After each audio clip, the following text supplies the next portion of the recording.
2019 में जम्मू कश्मीर के बारे में उनके श्रीमुख से बताया गया बड़ा क्रांतिकारी बिल लाए थे। स्थापित राज्य को समाप्त करके यूनियन टेरिटरी बना दिया गया। क्यों बना दिया गया? और अब ये प्रस्तावित किया जा रहा है कि वापस उसे राज्य का दर्जा दिया जाए। क्यों दिया जाए?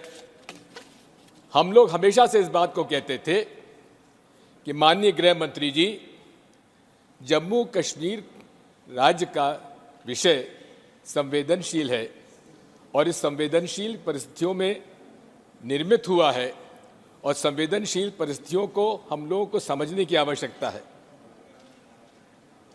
इतिहास की बात करते हैं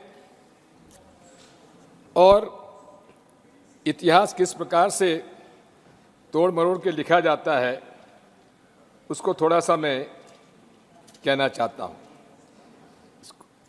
कोटेशन है हिस्टोरियन का, E.H. कार का। History consists of corpus of ascertained facts. The facts are available to the historians in documents, inscriptions, and so on, like fish on fishmonger's slab. The historian collects them, takes them home, and cooks and serves them in whatever style and appeals to him.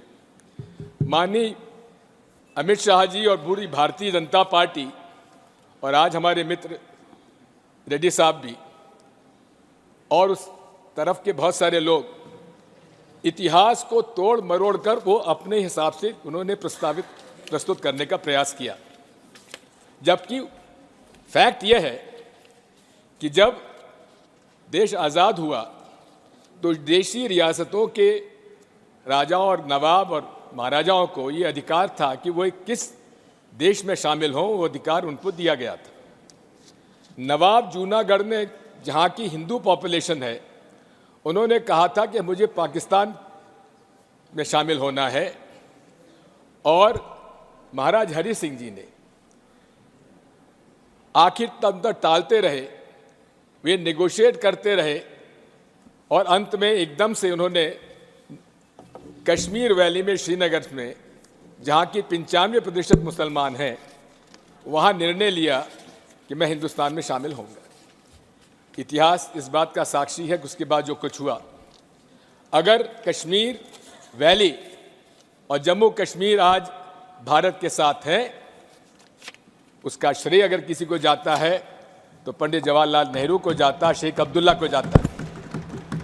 और दूसरी तरफ जूनागढ़ जहां बाहुल्य था हिंदुओं का, वहां नवाब साहब अपने हवाई जहाज में बेगमों को छोड़ गए, बाकी लोगों को ले गए और पाकिस्तान चले गए, लेकिन जूनागढ़ भारत का आज एक अंग है। आप कितना ही अमित शाह जी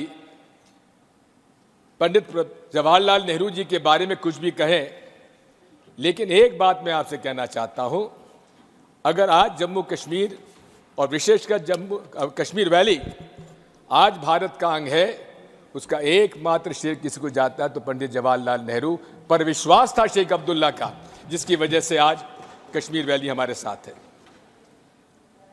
सर, आर्टिकल 370 के बारे में बहुत सारी बातें कही गई, आतंकवाद समाप्त हो जाएगा, लेकिन आर्टिकल 370 में बचा क्या था?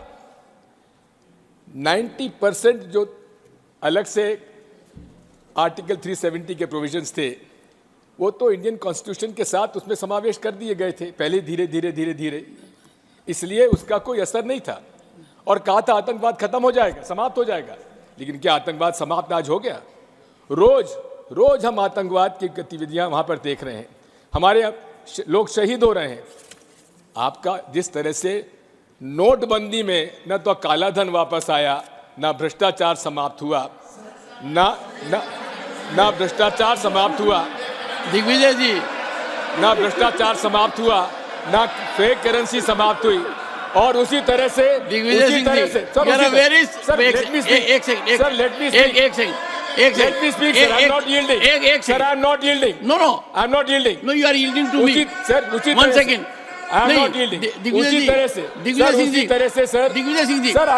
you are yielding to me. Yes, sir. 1 second. You see, in all modesty, I thought it was an issue serious enough Sir, I am one second, talking to seriously. make available every member an opportunity to put forth his or her point of view. And we have to keep to the subject. Sir, I am If we talking make the it a subject. debate in journal, that is neither befitting your status. You are a very senior member, sir. Confined to the subject. Sir, I am confined. The way